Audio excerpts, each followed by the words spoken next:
అందరికీ నమస్కారము. ఈ రోజున భోగి రోజున భోగి పళ్ళు పోసుకునే సాంప్రదాయం మనకి ఎలా వచ్చింది? దాని మూల వృత్తాంతం ఏంటి? మొట్టమొదటిసారి ఎవరు పోసుకున్నారు? అసలు ఎక్కడి నుంచి ప్రారంభమైంది? మనం భోగి పళ్ళు ఏ వయసు పిల్లలకి ఏ రకంగా పోయాలి, భోగి పళ్ళల్లో ఏ ఏ వస్తువులను కలపాలి, ముందుగా భోగి పళ్ళు పిల్లల పైన ఎవరు పొయ్యాలి అన్న ఈ ఆసక్తికరమైన విషయాలన్నిటినీ మనము ఈ వీడియో ద్వారా తెలుసుకుందాం. మొదటిసారి ఛానల్ ని చూసేవాళ్ళు మా ఛానల్ ని సబ్స్క్రైబ్ చేసి పక్కనే ఉన్న బెల్ ఐకాన్ ని ప్రెస్ చేయండి. దీనివల్ల మీకు రానున్న ఆధ్యాత్మిక వీడియోస్ అన్నీ కూడా నోటిఫికేషన్ ద్వారా మీకు అందుతాయి. అలాగే మీరు ఎటువంటి వీడియోని మిస్ కాకుండా చూడగలరు. మా వీడియోస్ మీకు నచ్చినట్లయితే లైక్ చేయండి, షేర్ చేయండి. ఈ భోగి పళ్ళు ఎలా సాంప్రదాయం మనకి ఆనవాయితీగా వచ్చిందో అన్న విషయాన్ని ఒక కథ ద్వారా తెలుపుతానండి. మీకు అందరికీ ఋషికేశు, కేదార్నాథ్ అనే ఊర్లు తెలుసు కదా, చార్ధామ్ యాత్ర చేస్తూ ఉంటారు. అక్కడ బదరికా వనం అనే ఒక పెద్ద వనం ఉందండి. బదరిక అంటే రేగిపండు. ఈ రేగిపండ్లతో పుష్కలంగా నిండి ఉన్న వనము కాబట్టి దీనికి బదరికా వనం అనే పేరు వచ్చింది. ఈ బదరికా వనం సుమేరు పర్వతం పైన ఉందండి. ఇప్పుడు కథలోకి వెళ్దాము.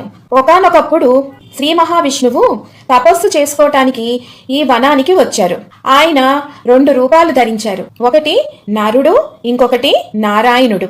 ఈ 2 రూపాల్లోనూ ఆయన వనంలో కూర్చొని తపస్సు చేయ ఆరంభించారు.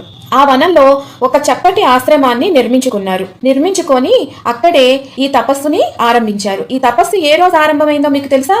సరిగ్గా భోగి రోజునేనండి. మహాభారతం కథలో నరుడు అంటే అర్జునుడు, నారాయణుడు అంటే శ్రీకృష్ణుడు అన్న విషయం తెలుసు కదండి. ఆ రూపాలలోనే ఈ వనంలో కూర్చొని వాళ్ళు తపస్సుని ప్రారంభించారన్నమాట.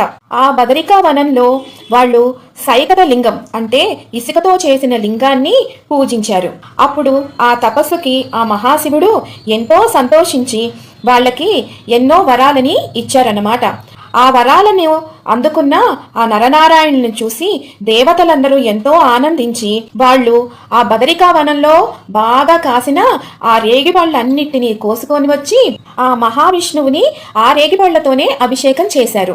ఆ అభిషేకానికి ఆయన ఎంతో పరవశుడై చిన్న పిల్లవాడి కింద మారిపోయి చిన్ని కృష్ణ అవతారంతో ఆయన భోగిపళ్ళని పోయించుకున్నారు. అదే మనకి మొట్టమొదటిసారి శ్రీకృష్ణుడు అవతారంలో చిన్ని కృష్ణుడిగా ఆ మహావిష్ణువే భోగి పళ్ళని పోయించుకున్నారు. అది కూడా దేవతల చేతన్నమాట. మహావిష్ణువు ఈ భోగి రోజునే తపస్సుని ఆరంభించారు. అలాగే ఆ మహాశివుని దగ్గర నుండి వరాలు పొందింది కూడా భోగి రోజునే. ఈ భోగి రోజునే భోగి పళ్ళు దేవతలందరి చేత పోయించుకున్నారు. అందుకే మనం మన పిల్లలకి భోగి పళ్ళు ఈ రోజునే పోస్తాం. ఇదండి మనకి భోగి పళ్ళ యొక్క మూల వృత్తాంతము. ఆనాటి ఆ భోగిపళ్ళ కార్యక్రమమే ఈ రోజు వరకు మనకి సాంప్రదాయంగా మారి మన పిల్లలందరికీ కూడా భోగిపళ్ళు పోసే ఈ సాంప్రదాయం వచ్చిందన్నమాట. మరి పిల్లలకి ఎందుకు పోస్తున్నాం, పెద్దవాళ్ళకి ఎందుకు పోయట్లేదు అంటారా? శ్రీ మహావిష్ణువు ఏ అవతారంలో పోయించుకున్నాడు? చిన్న పిల్లవాడిగా మారి కదా పోయించుకున్నది, చిన్ని కృష్ణుడిగా. అందుకే మన పిల్లలు కూడా చిన్ని కృష్ణుడి రూపాలుగా తలుచుకొని మనం ఈ భోగిపళ్ళని వాళ్ళకి పోస్తామన్నమాట. ఈ రేగపళ్ళని ఎందుకు పోస్తున్నామో అర్థమైంది కదా మీకు. ఇప్పుడు భోగి రోజున భోగి పళ్లను ఎలా పోయాలి అన్న విషయాన్ని తెలుసుకుందాం. ముందుగా భోగి పళ్ళు పోయాలి అనుకుంటున్న వాళ్ళు భోగి పళ్లను సిద్ధం చేసుకోవాలి.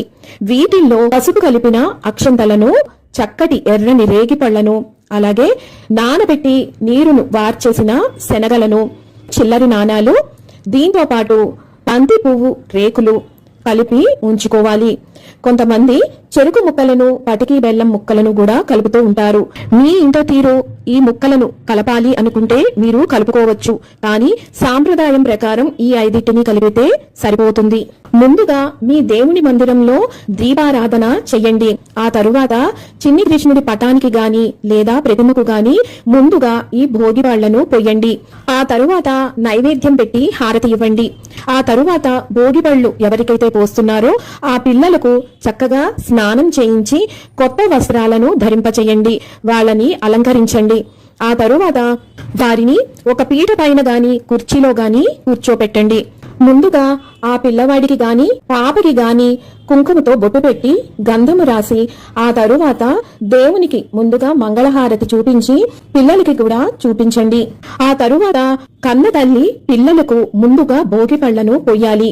చేతి నిండా భోగి పళ్లను తీసుకొని 3 సార్లు సవ్య దిశలో 3 సార్లు అపసవ్య దిశలో దిష్టి తీస్తున్నట్లుగా పిల్లలకు తిప్పి వారిపైన అక్షంతలు వేసినట్లుగా అభిషేకం చేస్తూ పొయ్యాలి. ఇలా ఆ పిల్లల తల్లి మొట్టమొదటిసారి భోగి పళ్లను పిల్లలపైన పొయ్యాలి. ఇదే విధంగా 3 సార్లు పొయ్యాల్సి ఉంటుంది. ఆ తరువాత ఆ పిల్లల యొక్క అమ్మమ్మ, నానమ్మ, ఇంటికి వచ్చిన ముత్తైదువులు అందరూ కూడా ఒకరి తర్వాత ఒకరు పొయ్యాల్సి ఉంటుంది. ఈ భోగి పళ్లను ఏ వయసు పిల్లలకు పొయ్యవచ్చు అంటే కనుక 1వ సంవత్సరం వచ్చిన పిల్లల దగ్గర నుండి 11 సంవత్సరాల ఉన్న పిల్లల వరకు పొయ్యవచ్చు. మీరు మీ పిల్లలకు మొదటిసారి పోస్తుంటే కనుక మీ పిల్లలకి వయసు తప్పనిసరిగా బేస సంఖ్యలో ఉండాలి. అంటే 1వ సంవత్సరం 3, 5 ఈ రకంగానే ఉన్న పిల్లలకి మీరు భోగి పళ్లను పోయాల్సి ఉంటుంది. భోగి పళ్లను భోగి రోజున ఏ సమయంలో పోయాలి అన్న విషయాన్ని నేను ఆల్రెడీ వీడియో చేశానండి.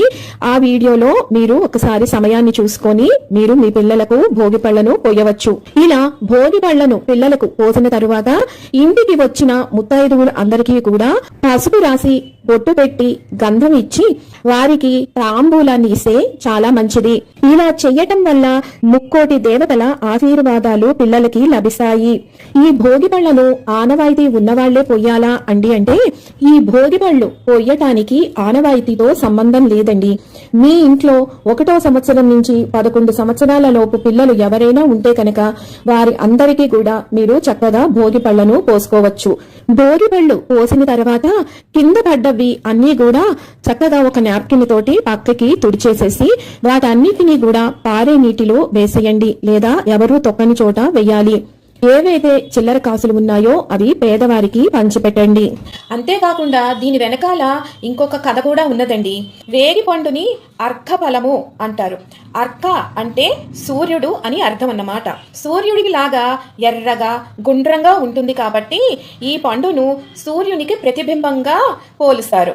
ఈ పండుని ఎప్పుడైతే మనం మన పిల్లలపైన భోగి పళ్ళ రూపంలో పోస్తామో అప్పుడు సూర్యునికి ఉన్న ఆరోగ్య శక్తి, మేధాశక్తి ఈ రెండూ కూడా పుష్కలంగా పిల్లలకి లభిస్తాయి. అంతేకాకుండా ఈ రేగిపళ్ళు పోసేనప్పుడు పిల్లలందరూ ఆ రేగిపళ్ళను ఏరుకొని తింటారు కదా, ఆ తిన్నప్పుడు ఆ గుజ్జు పిల్లలకి అజీర్ణ వ్యాధులు రాకుండా కాపాడుతుందన్నమాట.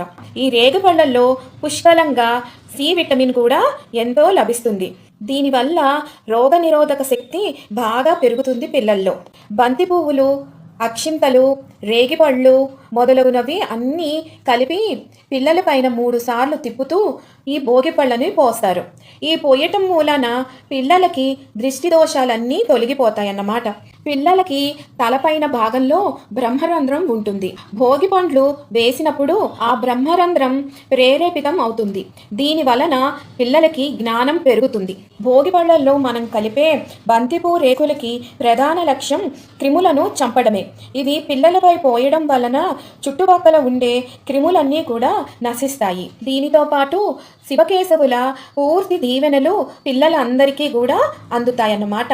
విన్నారు కదా భోగి పళ్ళ విశేషాల గురించి. మరొక వీడియోలో మళ్ళీ మిమ్మల్ని అందరినీ కలుసుకుంటాను. సెలవు మరి. సర్వం ఈశ్వరార్పణమస్తు. స్వస్తి.